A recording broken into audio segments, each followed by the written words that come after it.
Hello everyone. स्वागत करता हूं आप सभी लोगों का कॉमर्स ट्यूटोरियल पॉइंट के आज के इस वीडियो में। मैं राज सर आपको आज पढ़ाऊंगा ट्रायल बैलेंस का अगला लेक्चर, अगला वीडियो, जिसमें पिछले क्लास में हम लोगों ने ट्रायल बैलेंस होता क्या है, ट्रायल बैलेंस कहते किसको हैं, इसकी क्या यूटिलिटीज़ वगैरह होती है, वो देखा था हम लोगों ने। बहुत लंबे समय के बाद टाइम का थोड़ा सा दिक्कत चल रहा था, इसी वजह से काफ़ी लंबा समय के बाद फिर से ये वीडियो को मैं कंटिन्यू करने जा रहा हूँ। तो आज हम लोग पढ़ने वाले हैं, बिना देरी किए आज हम लोग पढ़ने वाले हैं ट्रायल बैलेंस का कुछ प्रैक्टिकल क्वेश्चंस।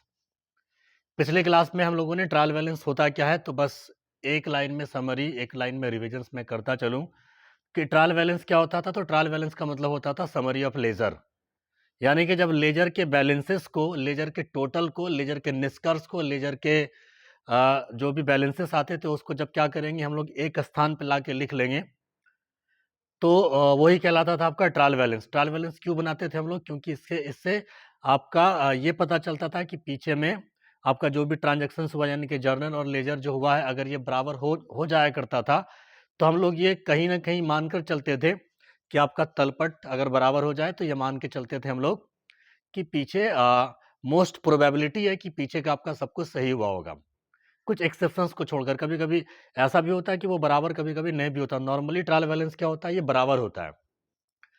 तो हम लोग ट्रायल बैलेंस ही बेस होता है, तलपट ही बेस होता है किस चीज़ का, तो हिंदी में कहते हैं तलपट। तलपट बेस होता है किस चीज़ का, तो ये बेस होता है कि इससे, इसी के आधार पे आगे चल के हम लोग फाइनल अकाउंट बनाते हैं। और इससे आपको कहीं ना कहीं एक्यूरेसी भी, अर्थमेटिक एक्यूरेसी भी पता चलती है आपको तलपट की, कि आपने जो ट्रायल बैलेंस जो बनाया है तो वो सही बना या गलत बना। और पीछे इसके आधार पे पीछे के भी एंट्रीज वगैरह अब इसे जज कर पाते हैं, इसका मतलब ये बराबर हुआ है, कहीं ना कहीं वो सही हुआ होगा पीछे का सब कुछ। और ये बेस भी होता है फाइनल अकाउंट बनाने का। इसी वजह से हम लोग आगे आज कंटिन्यू करेंगे ट्रायल बैलेंस का एक प्रैक्टिकल क्वेश्चन। तलपट को बनाने के पहले मैं आपको ये बताता चलूँ साथ साथ में कि जब कभी भी आप तलपट बनाएंगे तो तलपट बनाने के समय में, ट्रायल बैलेंस बनाने के समय आपको ये ध्यान रखना है, क्या ध्यान रखना है कि इसको बनाने का तीन मेथड होता है। एक होता है टोटल मेथड, एक होता है बैलेंस मेथड, और एक होता है टोटल एंड बैलेंस मेथड। आज जो हम लोग पढ़ेंगे, आज हम लोग पढ़ेंगे बैलेंस मेथड। आज हम लोग क्या पढ़ेंगे? बैलेंस मेथड, यानी कि लेजर का बैलेंसेस वगैरह दिया हुआ आपके पास में, जितने भी प्रकार के लेजर होते हैं उस लेजर का क्या दिया हुआ, तो लेजर का आपको बैलेंसेस वगैरह दिया हुआ है। और इस बैलेंस के आधार पे क्या करेंगे, तो इस बैलेंस के आधार पे आप तलपट बनाएंगे, यानी कि लेजर के बैलेंसेस को हम लोग क्या करेंगे, पुट ऑफ करेंगे किस पे, तो तलपट में। अब पुट अप करने के लिए यहाँ पे कुछ बेसिक सा नियम जो कि मैंने पिछले क्लास में बताया भी था आपको, एक बार मैं फिर से रिविजन्स करा दूं कि आपको क्या करना, आपको इस लेजर में से पहचानना है कि कौन सा एसेट्स का लेजर है, कौन सा लायबिलिटीज का लेजर है, कौन सा एक्सपेंसेस का लेजर है, कौन सा लॉसेस का लेजर है, कौन सा इनकम का लेजर है, कौन सा सरप्लस का लेजर है। मतलब आपको ये पहचानना है। और पहचानने के लिए, पहचानने के बाद फिर क्या करना है, आपको तलपट में पुट करना है। पुट करने के लिए बेसिकली नियम क्या है कि अगर आपका एसेट्स का अगर लेजर हो, सपोज करो कि ये लेजर, ये बैलेंसेस किस चीज का हो, तो एसेट्स का बैलेंसेस अगर हो, तो एसेट्स के बैलेंसेस को कहाँ पे लिखेंगे, तो आप लिखेंगे डेबिट साइड में। कहाँ पे लिखेंगे आप, तो आप इसको लिखेंगे डेबिट साइड में। और अगर लायबिलिटीज का बैलेंसेस अगर हो तो कहाँ पे लिखेंगे इसको, तो इसको लिखेंगे आप लोग क्रेडिट साइड में। इसके बैलेंसेस को कहाँ पे लिखना है आपको, क्रेडिट साइड में लिखना है। इसी तरीके से आप सपोज करो कि इनकम का लेजर हो, अगर किसका लेजर हो, इनकम का लेजर हो, तो अगर ये इनकम का लेजर हो तो कहाँ पे लिखेंगे इसको, तो इसको लिखेंगे हम लोग सीआर साइड में। इसको कहाँ पे लिखेंगे, इसको लिखेंगे सीआर साइड में। इसके बैलेंसेस को कहाँ पे लिखेंगे, तलपट के इसके सीआर साइड में। एक्सपेंसेस का लेजर हो, अगर एक्सपेंसेस का लेजर अगर हो तो एक्सपेंसेस के बैलेंसेस को लिखते हैं डेबिट साइड में। लायबिलिटीज का बैलेंसेस हो अगर तो उसको लिखते हैं क्रेडिट साइड में। वैसे इनकम का लेजर हो तो सीआर साइड में, और एक्सपेंसेस के लेजर का अगर बैलेंसेस हो उसको कहाँ पे लिखेंगे, तो उसको लिखेंगे डीआर एक्सपेंसेस। और साथ साथ में लॉसेस का भी अगर कुछ बैलेंसेस अगर दिख रहा हो आपको तो उसको भी कहाँ पे लिखेंगे, तो उसको भी लिखेंगे हम लोग डीआर साइड में। ये चार चीजें आपको ध्यान रखनी है। क्या चीज? एसेट्स का लेजर का अगर बैलेंसेस अगर हो तो डेबिट साइड पे लिखना तलपट में। लायबिलिटीज के लेजर का अगर बैलेंसेस अगर हो तो कहाँ पे लिखना उसको, तो क्रेडिट साइड में लिखना आपको। इनकम या गेन के लेजर का अगर कुछ बैलेंसेस अगर हो तो कहाँ पे लिखना, तो सीआर साइड में। एक्सपेंसेस और लॉसेस के लेजर का अगर कुछ बैलेंसेस अगर हो तो कहाँ पे लिखेंगे, तो उसको लिखेंगे हम लोग डीआर साइड में। इसी नियम के आधार पे क्या बनेगा आपका, तो तलपट बनेगा। बस इतना। अब बच्चे को बहुत दिक्कतें होती है कि तलपट बनता है कैसे, कैसे सर याद रखेंगे। मैंने आपको पूरे के पूरे इस चैप्टर का समरी, सारांश, निचोड़ मैंने बताया आपको। अगर आप इसको समझ जाते हो कि किसके बैलेंसेस को कहाँ पे लिखेंगे, इजिली और स्मूथली आपको तलपट समझ में आएगा। तो मैं आप कंटिन्यू बने रहो। अभी देखो आप ये बनाना कितना आसान और कितना ईजी है। तो इस तरीके से ये जो नियम है, इस नियम को आप ध्यान रखो। अब यहाँ पे क्वेश्चंस में आप देखो, अगर क्वेश्चंस में क्या आ रहा है, क्या कि prepare trial balance from the following balances taken from the books of Sudhakar as on 31 March 1987। यानी कि यहाँ पे आपको क्या कह रहा है, इस क्वेश्चन से यहाँ पे कुछ बैलेंसेस वगैरह दिया हुआ किसका, तो सुधाकर का कोई बिजनेस होगा, उसके बुक्स ऑफ अकाउंट्स के बिजनेस से ये सब डेटा उठाया गया है। कैपिटल में कितना दिखा रहा है, 1,80,000। स्टॉक में कितना, अब स्टॉक अगर 1,4 लिखा रहे, 1,4 का मतलब होता है ओपनिंग स्टॉक। ध्यान रखना, क्लोजिंग स्टॉक को हम लोग ट्रायल बैलेंस में नहीं लिखते हैं, ओपनिंग स्टॉक को लिखते हैं यहाँ पे। सेल्स के लेजर का बैलेंसेस है, गैस एंड वाटर का, लैंड एंड बिल्डिंग का, मैशनरी का, डेप्टर्स का। तो ये सारे चीजों के लेजर का बैलेंसेस आपको दिया हुआ है। ध्यान रखना कि इसको बनाने का 3 मेथड होता है। आज हम लोग सीख रहे हैं बैलेंसेस वाले मेथड से। कल हम लोग आने वाले क्लास में हम लोग पढ़ेंगे इसको किस वाले मेथड से, तो और भी किसी मेथड से पढ़ लेंगे, जैसे total method, balance method, total and balance method. इसको बनाने का एक और तरीका होता है, ये तो आप लोग को बैलेंसेस वगैरह दिया हुआ है। इसके अलावा कभी कभी क्या होता है कि आप लेजर से भी बना सकते हैं। सपोज करो कि कैपिटल का लेजर बना हुआ होता, तब कैसे बनाते हैं। सपोज करो कि सेल्स का लेजर बना हुआ होता, तब कैसे बनाते हैं। तो उसको बनाने के लिए हम लोग कल सीखेंगे। आज हम लोग के सामने में बैलेंसेस वगैरह दिया हुआ है, इसके आधार पर क्या करना है, तो आपको बनाना है तलपट। तो सिंपल सबसे पहला काम क्या होता है, तो आपको फॉर्मेट बनाना है। सबसे पहला काम क्या करना, फॉर्मेट बनाना। फॉर्मेट बनाने के समय में इस तरीके से इसका फॉर्मेट होता है। क्या करना है, तो आपको पहले लिखना पार्टिकुलर, ऊपर में हेडिंग में लिखना है ट्रायल बैलेंस ऑफ, जिस कंपनी का रहेगा उसका नाम लिखेंगे, और जब का होगा तब का डेट भी लिखेंगे। डेट लिखने के बाद फिर आप लिखेंगे नेम ऑफ अकाउंट, या फिर कहीं कहीं पे आप किसी बुक में आप देखोगे यहाँ पे आपका पार्टिकुलर भी लिखा हुआ रहता है। यहाँ पे क्या लिखा हुआ रहता है, यहाँ पे पार्टिकुलर भी लिखा हुआ रहता है, तो आप पार्टिकुलर भी लिख सकते हो। तो name of account, particulars, LF, DR amount और सीआर अमाउंट, इस तरीके से पहले आपको एक फॉर्मेट बना लेना है। फॉर्मेट बना लेने के बाद फिर अगला काम क्या करना, आपको जितने भी लेजर का बैलेंसेस दिखेगा, आपको क्या करना, जितने भी लेजर का बैलेंसेस दिखेगा आपको, इस सारे लेजर के बैलेंसेस को पहले एक लाइन से सबके नाम को यहाँ पे पुट करना है तलपट में। जैसे नाम क्या दिया हुआ, capital, stock, sales, gas, water, land and building. एक लाइन से सबका नाम पहले आपको क्या करना, उतार देना है। देखिए, capital, stock, sales, gas and water, land and building, machineries, debtors. तो ऊपर में जितना सारा क्वेश्चंस में आपको नाम दिया हुआ रहेगा एक लाइन से, सारे के सारे नामों को क्या करना, आपको पहले एक लाइन से उतार देना। जैसा कि इस क्वेश्चंस के आधार पे सारे नामों को यहाँ पे उतारा गया है। Capital, stock, sales, gas, water, एक लाइन से सारे नामों को उतार देना आपको। ये पूरा नाम कहां तक, बिल्स रिसीवेबल तक। और यहां भी देखिए नाम कहां तक दिया हुआ है आपका, बिल्स रिसीवेबल तक। तो एक लाइन से ये क्वेश्चंस का फोटो आप लोग क्लिक कर लो, स्क्रीनशॉट ले लो। तो सारे क्वेश्चंस, ये जो क्वेश्चंस आपको दिए हुए, क्या करना है आपको, तलपट बनाने के दौरान में सारे नामों को आपको पहले क्या करना, लिख देना एक लाइन से। तो यहां पे क्या किया गया, तो एक लाइन से सारे नामों को लिख दिया गया। एक लाइन से सारे नामों को लिखना, आपको सारा नाम लिख दिया हमने। थोड़ा छोटा करता हूं इसको। सारे नाम को क्या करना है, आपको लिख देना है यहाँ पे। तो जब सारे नाम को आप लिख देंगे, तो लिखने के बाद फिर अगला काम क्या करना, अगला नाम उसी नियम के अकॉर्डिंग, जैसा कि मैंने आपको नियम बताया था, इस क्वेश्चंस के जितने सारे नाम दिखेंगे आपको, इस सारे के सारे नामों को क्या करना है, तो इस फॉर्मेट में, ये जो फॉर्मेट है पार्टिकुलर, एलएफ, डीआर अमाउंट और सीआर अमाउंट, सबको क्या करना, और हेडिंग में लिखना है ट्रायल बैलेंस ऑफ, जिस कंपनी का रहेगा उसका नाम, और जब बनाएंगे तब का डेट होगा, लिख देना है इस चीज से। एक लाइन से सबके नाम को पुट करना, जैसा कि नाम लिखा है सबका सारा। नाम को पुट करने के बाद फिर आपको क्या करना, उसी नियम के अकॉर्डिंग, जो नियम मैंने बताया आपको। नियम क्या बताया था, आप याद करो फिर से। अगर क्या रहे वो, तो अगर वो रहे एसेट्स के लेजर का बैलेंसेस हो तो डीआर में लिखो। लायबिलिटीज के लेजर का बैलेंसेस रहे तो सीआर में लिखो। एक्सपेंसेस या लॉसेस के लेजर का बैलेंसेस रहे हो तो कहां पे लिखो, उसको डीआर में लिखो। इनकम और गेन के लेजर का बैलेंसेस अगर हो तो उसको भी सीआर में लिखो। इस तरीके से इस नियम पे क्या करना, पुट करना। तो आइए हम लोग देखते हैं क्या इस नियम को फॉलो किया है क्या इसने। सबसे पहला नाम दिया हुआ आपको कैपिटल, सबसे पहला नाम क्या दिया हुआ, कैपिटल। तो ध्यान रखना है कैपिटल का मतलब क्या होता है कि ऑनर ने बिजनेस के अंदर में जो पूंजी लगाई होगी उसको कहते हैं कैपिटल।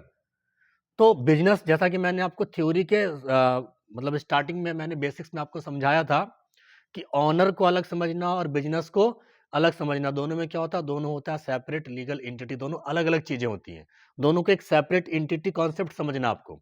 तो ऑनर अगर बिजनेस में पैसा अगर देगा तो वो बिजनेस के लिए क्या होता है, तो कर्जा होता है। तो इसका मतलब क्या, कैपिटल बिजनेस के लिए कर्ज होता है। और लायबिलिटीज को कहाँ पे लिखना है, तो सीआर साइड में। तो आप देखो अगर तो कैपिटल का अमाउंट कहाँ पे लिखा हुआ, कहाँ, ये लिखा हुआ आपका सीआर साइड में। वैसे स्टॉक, स्टॉक अगर बिजनेस में हो तो स्टॉक बिजनेस के लिए क्या होता है, एसेट्स होता है। तो एसेट्स को कहाँ पे लिखना, तो मैंने आपको बताया एसेट्स को कहाँ पे लिखना, डीआर साइड में।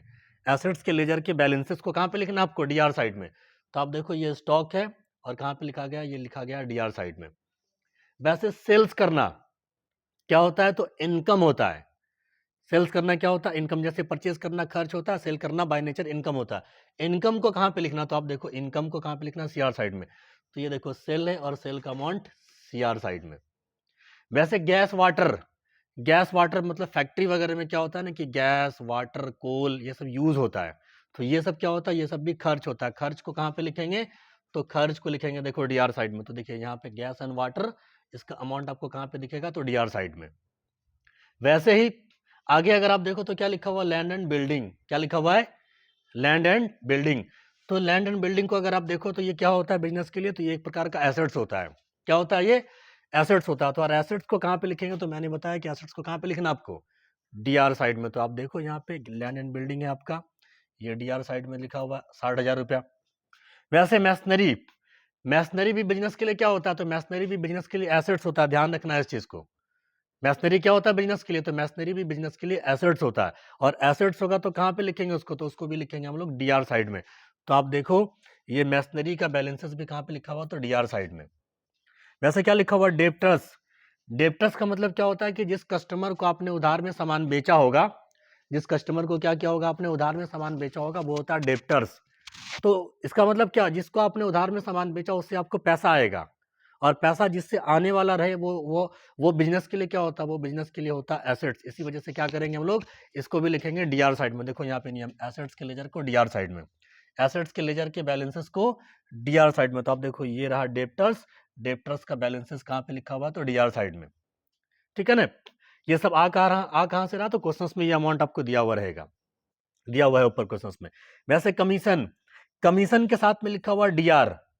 तो कमीशन के साथ में अगर डीआर लिखा हुआ रहे तो क्या करना है आपको, अब उसको डीआर में ही पोस्ट करना है। तो मैंने इसको डीआर में ही पोस्ट किया। डीआर में रहने का मतलब कि कमीशन बिजनेस ने चुकाया होगा। और अगर कमीशन के साथ में लिखा रहता सीआर तो समझना है कि कमीशन बिजनेस को रिसीव हुआ होगा, तो ये जाएगा डीआर में।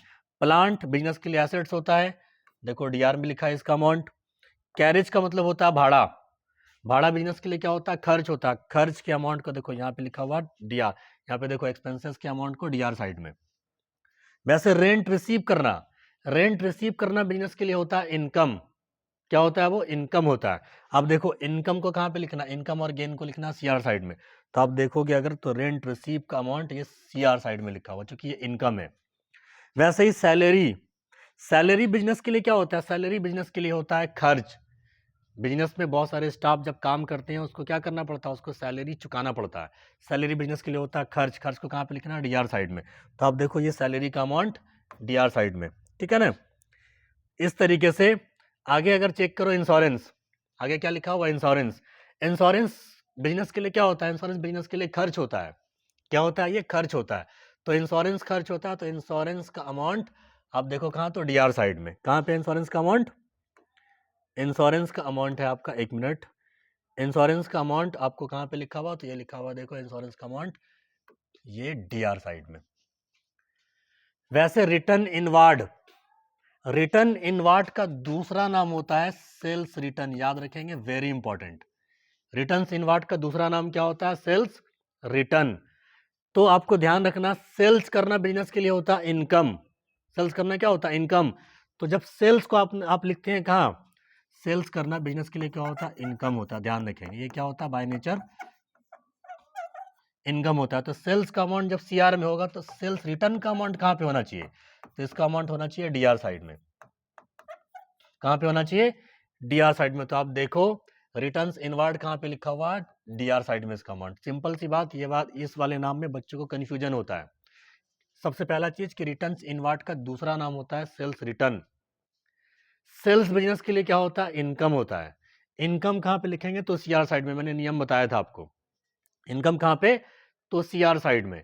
तो जब इनकम को सीआर साइड में, यहाँ पे फिर से लिख देता हूँ, इनकम हो या गेन हो, कहाँ पे लिखना उसको, सीआर साइड में। एक्सपेंसेस हो या लॉसेस हो, कहाँ पे लिखना उसको, डीआर साइड में। एसेट्स हो तो कहाँ पे लिखना उसको, डीआर साइड में। लायबिलिटीज हो तो कहाँ पे लिखना उसको, सीआर साइड में। तो सेल्स रिटर्न करना क्या होता है, जब सेल्स करना होता है इनकम, तो उसका रिटर्न कहाँ पे लिखेंगे, उसके उल्टे साइड में। तो कहाँ पे, इनकम को जब हम लोग लिखते हैं सीआर में, तो उल्टा कहाँ पे होगा, सीआर का उल्टा होता है डीआर, तो डीआर में आपको लिखना है। तो आप देखो सेल्स रिटर्न कहाँ पे लिखा हुआ, तो डीआर में। डिस्काउंट रिसीव करना क्या होता है, इनकम होता है। डिस्काउंट अगर किसी को देंगे अगर, तो नुकसान, किसी से मिलेगा अगर, तो क्या हो जाएगा, डिस्काउंट रिसीव करना इनकम। तो इनकम होगा तो कहाँ पे लिखेंगे, सीआर साइड में। तो आप देखो यहाँ पे डिस्काउंट रिसीव कहाँ पे, तो सीआर साइड में लिखा हुआ है। वैसे bills payable, bills payable business के लिए क्या होता है, बिल्स पेबल बिजनेस के लिए होता है लायबिलिटीज, यानी कि बिल के माध्यम से आप किसी को भुगतान करोगे। तो बिल्स पेबल क्या होता है, तो बिजनेस के लिए होता है लायबिलिटीज। तो देखो यहाँ पे लायबिलिटीज को कहाँ पे लिखना, सीआर साइड में। तो ये देखो बिल्स पेबल का अमाउंट ये रहा सीआर साइड में। वैसे सन्ड्री क्रेडिटर्स, सन्ड्री क्रेडिटर्स का मतलब क्या होता है कि किसी से आपने उधार में सामान परचेज किया होगा, जिससे आप उधार में सामान परचेज करोगे, वो बिजनेस के लिए क्या होता है, कर्ज होता है। इसका मतलब लायबिलिटीज, लायबिलिटीज को कहाँ पे लिखना है, लायबिलिटीज के अमाउंट को लिखना है सीआर साइड में। तो आप देखो सन्ड्री क्रेडिटर्स का अमाउंट कहाँ पे लिखा हुआ है, तो सीआर साइड में। वैसे रिटर्न्स ऑडवार्ड, अब रिटर्न्स ऑडवार्ड का दूसरा नाम क्या होता है, ध्यान रखेंगे, इसका दूसरा नाम होता है परचेज रिटर्न। क्या होता है, परचेज रिटर्न। तो ध्यान रखना है, परचेज करना बाय नेचर बिजनेस के लिए क्या होता है, परचेज करना बिजनेस के लिए होता है एक्सपेंसेस। एक्सपेंसेस के लेजर को कहां पे मैंने कहा था, इसको लिखना है डीआर साइड में। तो जब परचेज के लेजर का बैलेंसेस जब डीआर साइड में लिखना, चूंकि एक्सपेंसेस है, तो उसके रिटर्न को कहां पे लिखना, तो उसके रिटर्न को लिखना है सीआर साइड में। उसके रिटर्न को, जैसे परचेज करना खर्च, और खर्च एक्सपेंसेस के और लॉसेस के लेजर को जब डीआर में मैंने कहा लिखने के लिए, तो परचेज का रिटर्न क्या होगा, उसके उल्टे साइड में, यानी कि सीआर साइड में। ये डीआर का अमाउंट है, ये सीआर का अमाउंट है। तो इसीलिए रिटर्न्स ऑडवार्ड, जब ये परचेज खर्च होता है, खर्च को जब डीआर में, एक्सपेंसेस एंड लॉसेस को डीआर में, तो इसका रिटर्न सीआर साइड में। इसी वजह से रिटर्न्स ऑडवार्ड को कहां पे लिखा, सीआर साइड में। बैंक चार्जेज, बैंक में जब आपका खाता होता है एक बिजनेसमैन का, तो बैंक वाला बहुत सारा फैसिलिटीज वगैरह देता है आपको। उस फैसिलिटीज के बदले में क्या करता है, तो वो आपसे कुछ ना कुछ चार्जेज लेता है। तो ये चार्जेज बिजनेस के लिए क्या होगा, खर्च होगा। तो खर्च होगा तो डीआर साइड में। देखिए यहाँ पे एक्सपेंसेस को, लॉसेस को डीआर साइड में, आप देखो इसका अमाउंट डीआर साइड में लिखा हुआ है। वैसे ड्राइंग्स, तो कैपिटल जब बिजनेस के लिए, अभी आपने जस्ट देखा कैपिटल, कैपिटल बिजनेस के लिए क्या होता है, तो लायबिलिटीज होता है। लायबिलिटीज को सीआर साइड में। और ड्राइंग्स का मतलब क्या होता है कि ऑनर ने घर के खर्चे के लिए निकाल लिया बिजनेस से पैसा, तो बिजनेस के लिए क्या हो गया, बिजनेस के लिए वो हो गया एसेट्स, मतलब उससे पैसा लेना है हमको। तो एसेट्स के लेजर को कहाँ पे लिखना है, तो डीआर साइड में। तो आप देखो ये ड्राइंग्स का जो अमाउंट है, ये डीआर साइड में है। ट्रेड एक्सपेंसेस, जैसा कि नाम से ही समझ में आ रहा है आपको कि एक्सपेंसेस लगा हुआ, और एक्सपेंसेस एंड लॉसेस के लेजर को डीआर साइड में, ये देखो डीआर साइड में। वैसे ही कैश क्या होता है, कैश होता है एसेट्स, एसेट्स के लेजर को डीआर साइड में, देखो डीआर साइड में। बैंक, बैंक का मतलब क्या हुआ, बैंक का मतलब हुआ कि बैंक अकाउंट में आपके कुछ पैसा रखा हुआ होगा, और आपके बैंक अकाउंट में अगर कुछ पैसा रखा हुआ हो, तो वो बिजनेस के लिए क्या होता है, तो वो बिजनेस के लिए होता है एसेट्स। एसेट्स को कहाँ पे लिखेंगे, तो हम लोग लिखेंगे डीआर साइड में। तो देखो आप इसके बैलेंसेस को कहाँ पे लिखा गया है, डीआर साइड में। वैसे परचेज करना क्या होता है, खर्च होता है। जैसे सेल्स करना इनकम होता है, परचेज करना क्या होता है, तो खर्च होता है। तो एक्सपेंसेस जब ये हुआ, तो एक्सपेंसेस के लेजर के बैलेंसेस को डीआर साइड में। वैसे रेंट एंड टैक्सेस, ये भी क्या होता है, ये भी खर्च होता है। सरकार को आपने टैक्सेस वगैरह चुकाया और रेंट वगैरह चुकाया, दोनों मिलाकर कह रहा है, तो ये दोनों खर्च होता है बिजनेस के लिए। एक्सपेंसेस या लॉसेस अगर हो, तो डीआर साइड में। वैसे ही फर्नीचर, फर्नीचर बिजनेस के लिए क्या होता है, फर्नीचर बिजनेस के लिए एसेट्स होता है, और एसेट्स के लेजर को कहाँ पे लिखना आपको, तो डीआर साइड में। तो ये देखो आप, फर्नीचर बिजनेस के लिए क्या होता है, एसेट्स होता है, और एसेट्स के लेजर के बैलेंसेस को डीआर साइड में। एक लास्ट नाम बच गया क्या, तो लास्ट नाम बच गया आपका बिल्स रिसीवेबल। बिल्स रिसीवेबल का मतलब होता है कि बिल्स के माध्यम से पैसा आएगा आपको, और बिल्स के माध्यम से पैसा अगर किसी से आने वाला है, किसी को आपने सामान बेचा होगा उधार में, वो आपको पैसा देगा बिल के माध्यम से, मतलब बिल आपके पास में आ चुका है। बिल्स रिसीवेबल बिजनेस के लिए होता है करंट एसेट्स, और एसेट्स अगर हो तो एसेट्स के लेजर के बैलेंसेस को कहाँ पे लिखना है, तो डीआर साइड में। इसीलिए बिल्स रिसीवेबल के अमाउंट को कहाँ पे लिखा हमने, डीआर साइड में। उसके बाद जब सारे अमाउंट को आप पुट कर देंगे, तो पुट करने के बाद फिर दोनों को जोड़ना है, डीआर को भी जोड़ना है और सीआर को भी जोड़ना है। जब दोनों को आप जोड़ेंगे तो ये ऑटोमेटिकली क्या हो जाएगा, ये अपने आप बराबर हो जाएगा। ये ऑटोमेटिकली क्या हो जाएगा, ये ऑटोमेटिकली बराबर हो जाएगा। अगर ये बराबर हो जाए, अगर ये क्या हो जाए, बराबर हो जाए, इसका मतलब ये मोस्ट प्रोबेबिलिटी है कि क्या हुआ, कि पीछे का ना आपका जर्नल में मिस्टेक हुआ होगा, ना लेजर में मिस्टेक हुआ होगा। और अगर बराबर नहीं हो तो फिर क्या करेंगे, प्रैक्टिकल लाइफ में आप कहीं पे कुछ काम कर रहे हो या क्वेश्चन अगर बना रहे हो, और अगर ये बराबर नहीं हो, तो आपको चेक करना कि कहीं ना कहीं नाम में पुट करने में कहीं ना कहीं ये उल्टा हुआ होगा। अगर ये फिर भी आप चेक कर लें और नाम आपने सब सही सही पुट किया, फिर भी आपका बराबर नहीं हो रहा, इसका मतलब लेजर में मिस्टेक हुआ होगा। लेजर भी आपने सही सही चेक किया, फिर भी बराबर नहीं हुआ, इसका मतलब कहीं ना कहीं आपने जर्नल में मिस्टेक किया होगा। अब जर्नल भी आपने खोजा लेकिन फिर भी बराबर नहीं हो रहा, कहीं ना कहीं मिस्टेक हो रहा, तो ऐसा नहीं कि काम रोक देंगे बिजनेस काम, हम क्या करेंगे, काम को कंटिन्यू करेंगे। और काम को कंटिन्यू करने के लिए आपको यहाँ पे क्या करना होगा, बैलेंसेस करके आगे बढ़ना पड़ेगा। लेकिन बैलेंसेस करने का नियम होता है, नॉर्मली क्या होता है, नॉर्मली ये बराबर होता है, बराबर हुआ इसका मतलब ये सही है। लेकिन फिर भी अगर ये बराबर नहीं हो, अगर सपोज करो कि ये फिर भी अगर बराबर नहीं हो, तब वैसे केस में क्या करेंगे, हम लोग देखेंगे कि बड़ा किधर का हो रहा है।